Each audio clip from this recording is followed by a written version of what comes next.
ونزانن افيا روشكه تياترال تينا بيرا مرفا او كا صحنين جا حملته لبلين هام بحصايجا زرارن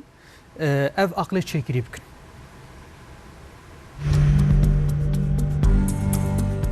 هر کدوچه تکنولوژی پیش دکه و دوی وارد جی خباتن عقل سونی جی زیده دبن فایده نوی گلکن دگلک سکتوران ده کارین انسانان راحت دکن جالیه بکارین هران و جی تشتین نو دردکهون لی وقتا کسک بغازه دکاره و تکنولوژی خرابیان جی بکه مثلا دکارن وینهن و کیین و چکن و دنگن و جی قوپی بکن و بخابینن يعني مثلا او طياري نوت تشيكرنا زانه كي مثلا او رادارك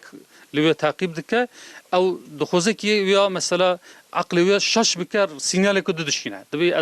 از نه طياري مثلا حربي ما اس طياري نورمال اكم يعني انسان ما وي قاسي مثلا دكاره بخابينه او جي مثلا دزانه كي او دخابينه يعني او راسته بريا عقل سوني هر کدوچه دزی زیده دبن او کی علاقه هيا في مساله مراق دك دخوازي کی آگاهی بخوزه بشتا او دیجیتال اوفیس اكيو هي بيشن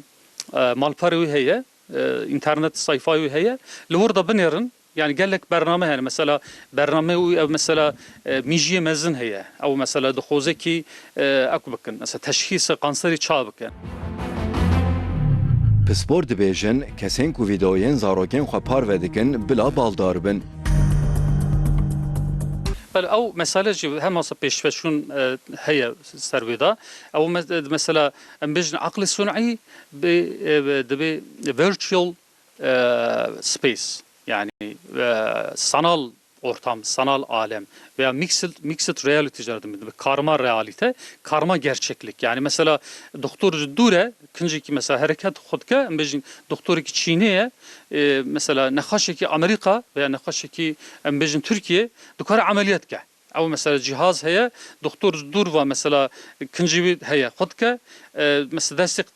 قدك او ورده قدك تليكوج هي البته اما حتى انها تشتي ضعف باش شكرا يعني منفعتها ضعف زياده شي بيه